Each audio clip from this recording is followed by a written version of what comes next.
Hi you all, this is Rosa bringing you Deer Families, a docuseries dedicated to the study and observation of the wild white-tailed deer that live in the rapidly developing town my home is in.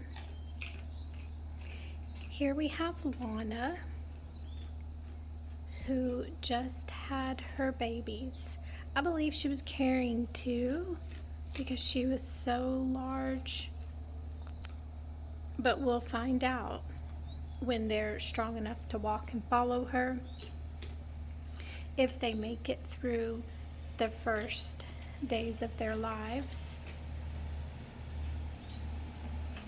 She had her baby yesterday. She was pregnant May 23rd, much larger than she is now. May 24th, I didn't see her at all. But her two babies from last year, Ethan and River, were here by themselves, and their grandmother was joining them off and on. Their grandmother Sharon, Lana's mom. But Lana was gone all day. And again today, Sharon and her grandbabies, Ethan and River, who are a year old now, were here earlier without Lana, and Lana has showed up for the first time on May 25th, and her abdomen has decreased a ton. So yesterday, when her babies from last year were here with their grandmother without Lana, I figured she was probably having her babies, and I was just praying she would make it safely through the birth. The birth alone is dangerous.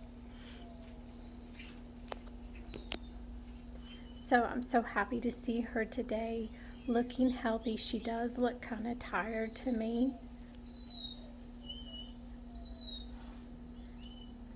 I can't get over how much thinner she is. Her abdomen was so large. She looks really good, just a little tired, so I gave her some extra fruit. She got an extra apple, extra peanuts. Hopefully that'll strengthen her so she can go back and nurse, and I hope her babies made it safely through the birth. And her and her sister Kyla are very busy right now. They both are caring for their new babies. And this is the first time her babies from last year are without the 24/7 protection of their mother. They're old enough now to be without their mom and let their mom raise new babies. They are, though, getting looked after by their grandmother, and they're still going to remain in the home range of their mom and visit their mom, but their mom now has to give care to newborns.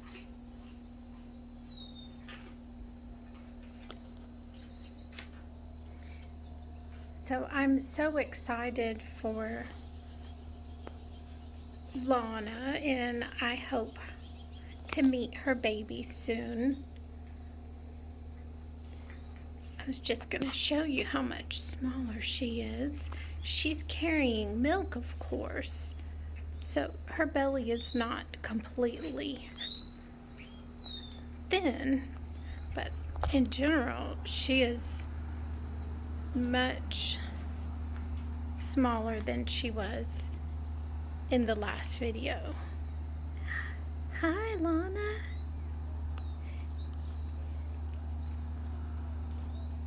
She looks so good. I'm just so glad she made it through the birth. You can tell she's carrying milk. You know, it's got to be a lot easier to get around. She and Kyla were so pregnant that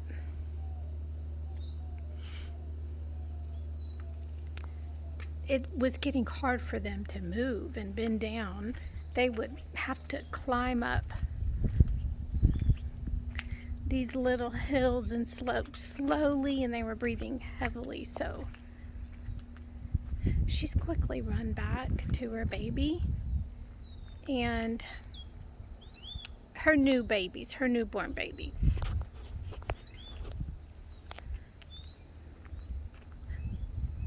There she goes.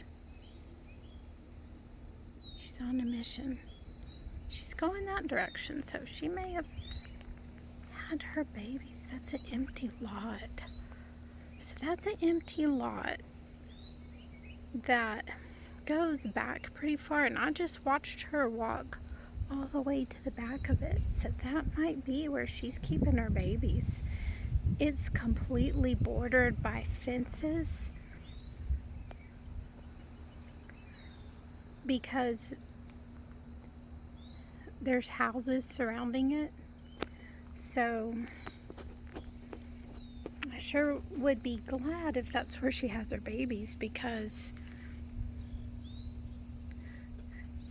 it means they won't have to cross a road to come to my house when they start walking.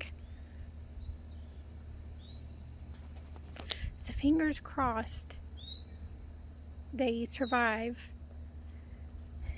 The biggest killer of them is road traffic, and I posted a video about that titled Lago Vista, please lower your speed limits, babies are dying. Because when you drive around this town, you see dead babies all over the road. It's not a very happy sight, which this town is a wonderful place. The city does an amazing job managing it. But just think how wonderful it could be if there weren't dead babies. But that is the reality of life in the U.S. We don't have wildlife crossing bridges here like they have in some countries.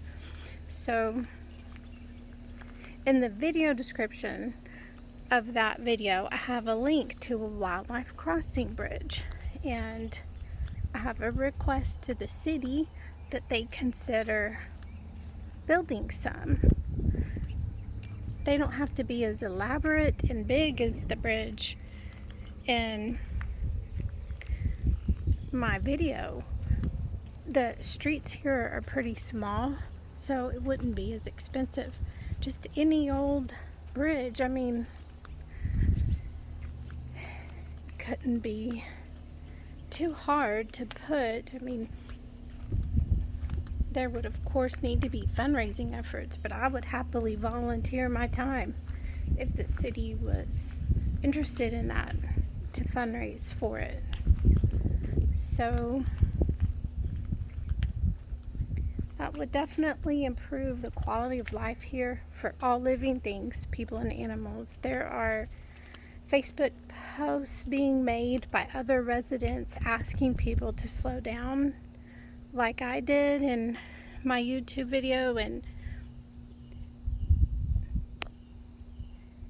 the more I think about it, I think that's just would be ideal if people slowed down and kept an eye out.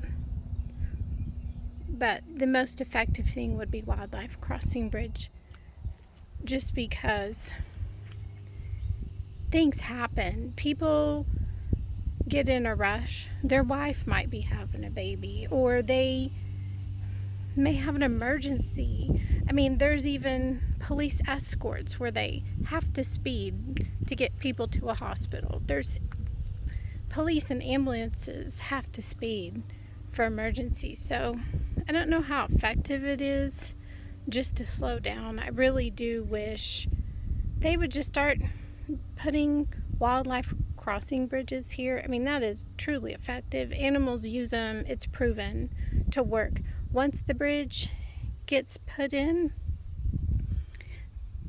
animals immediately use them. They're so smart. It doesn't take any training or ramp up time. It just works once the bridge is there. If you all see that video and can share it and voice your concerns to the city as well,